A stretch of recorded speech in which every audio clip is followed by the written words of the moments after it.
presentation is Japan Inc. versus Globalization. So I'll examine the relationships between Japan Inc. and how globalization and modernity has changed the concept of Japan Inc. So traditionally, the political economy of Japan greatly differs from the West. State-centric realism consumes the political economy of Japan. The most accepted assumption in the Western world is that politics create policy. However, in Japan, it's quite opposite.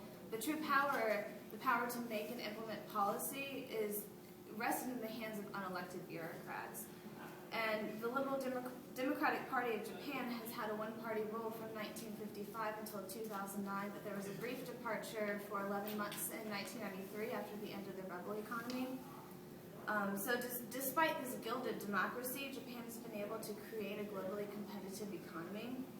So Japan Inc. has been coined to describe the Japanese economic miracle representing the later half of the 20th century, and its model has been used as a catalyst for economic growth throughout the Eastern Hemisphere.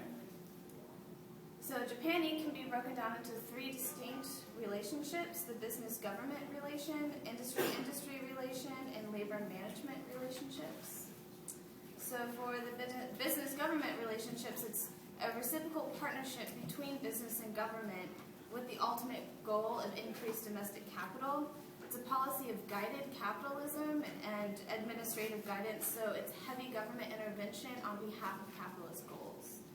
So the government implements policy that's favorable for domestic business. So the result is a highly protectionist economy that protects domestic firms from foreign competition and market fluctuation.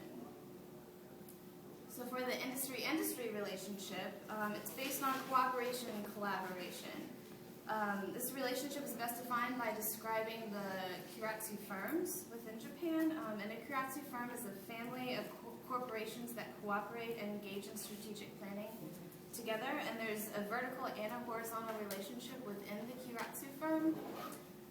The vertical relationship refers to supply chains within the firm, so there's a permanent relationship between the manufacturers and the suppliers. So within the family, they only use those suppliers to manufacture all of their products.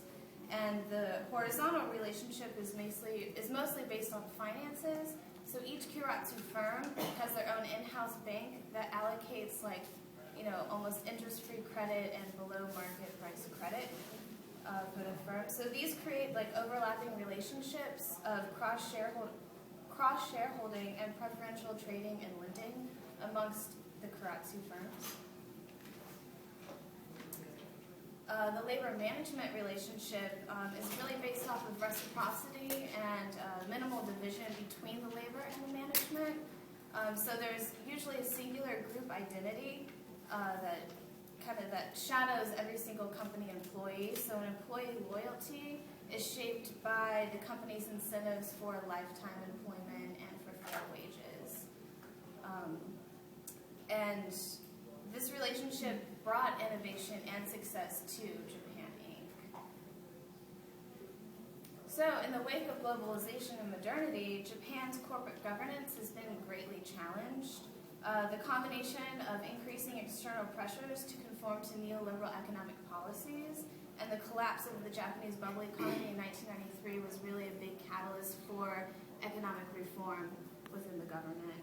So Japan had to reform and reallocate their traditional protectionist economies in order to become a powerful contender within the new international arena.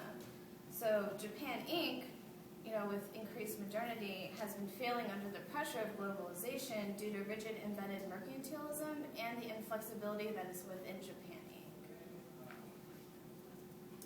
However, despite external pressure for change, Japan has incorporated what Hillary Shaid and William Grimes have coined permeable insulation, where insulation refers to the continuation of protectionism, but permeability refers to deregulation when needed. So now Japan allows for differentiated policy implementations in response to case-by-case situations. So for example, if the steel industry would benefit on state regulation, then Japan would allow for state intervention. However, if the automobile industry would benefit on neoliberal economic policies, then Japan would allow for deregulation. So these changes have brought changes into 3 specific relationships within Japan Inc. So for the business-government relationship, deregulation within the government has been in high command from internal pressures from the civic society and external pressures from globalization. So after the end of the Japan bubble economy in the late 1990s, Japan called for a lot of electoral reform and more separation between business and government. On the other hand, the advocates for the increased deregulation within the economy were also advocates to keep big business interests within politics. So this is a really good example of permeable insulation within the Japanese corporate response to globalization. Within the industry-industry relationship, a major change came from the financial sector. Financial institutions were now allowed to own more than 5% of other companies. Japan also removed their ban on holding companies, so this allowed a risk to be shared between the holding companies and its subsidiaries. So the Keiretsu firm can now give a lot of their risks to other companies. So it's definitely more of a neoliberal economic policy.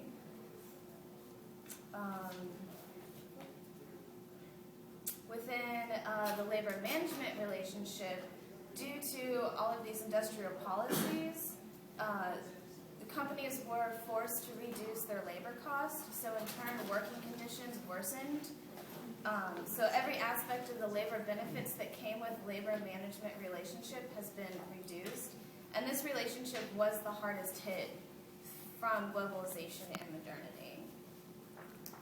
So, if it truly was Japan Inc. versus globalization, I argue that the core values of Japan Inc. would win out, but permeable insulation would continue, and I do feel that the permeable insulation will continue to become